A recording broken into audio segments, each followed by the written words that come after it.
नमस्कार साथियों। तो देखिए साथियों, आज हम लेकर आए हैं कक्षा 9 क्षितिज भाग फर्स्ट के अध्यायों की प्रश्नोत्तरी।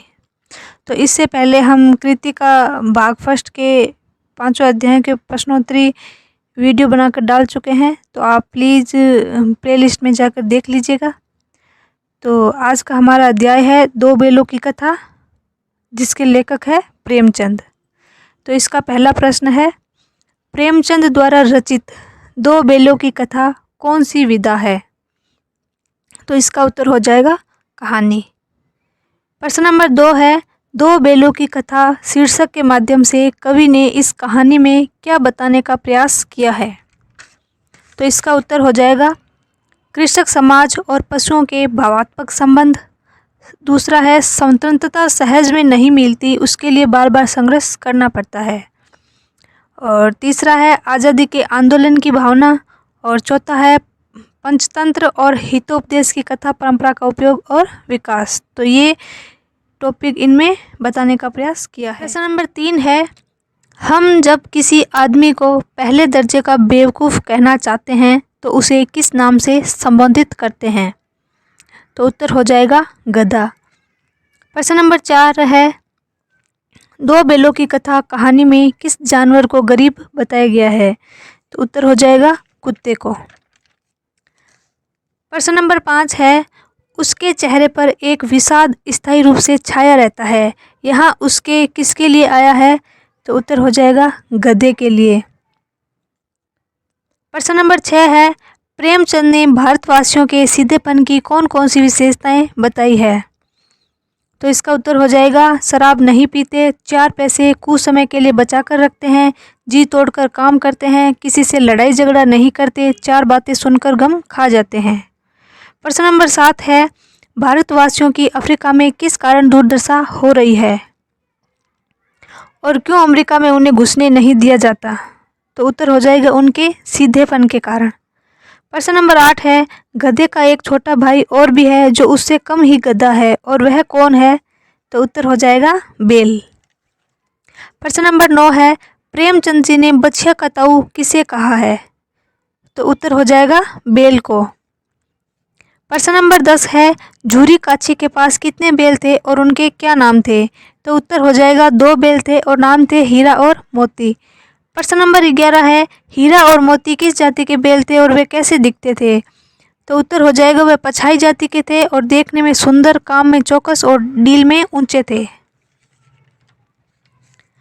प्रश्न नंबर 12 है, जिस वक्त ये दोनों बेल हल या गाड़ी में जोत दिए जाते और गर्दन हिला हिला कर चलते, उस समय दोनों बेल क्या चेष्टा करते थे?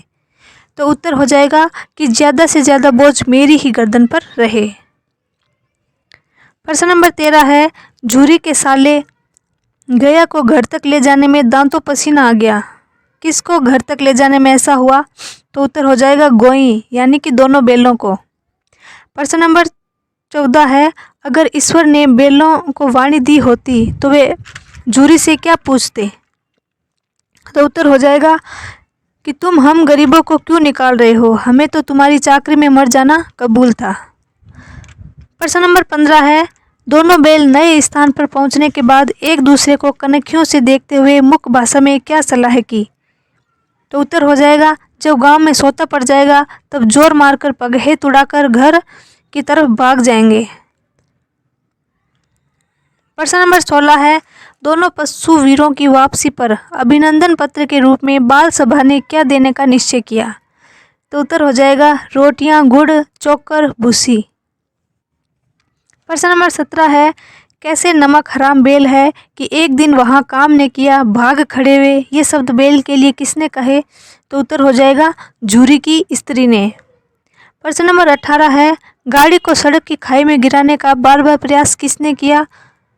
तो उत्तर हो जाएगा मोती ने, पर हीरा ने उसे संभाल लिया। प्रश्न नंबर 19 है, हीरा और मोती दोनों बेलों में से ज़्यादा सहनशील ताकतवर कौन था? तो उत्तर हो जाएगा हीरा। प्रश्न नंबर 20 है, हीरा ने मुख्य भाषा में मोती से क्या कहा? तो उत्तर हो जाएगा भागना व्यर्थ है।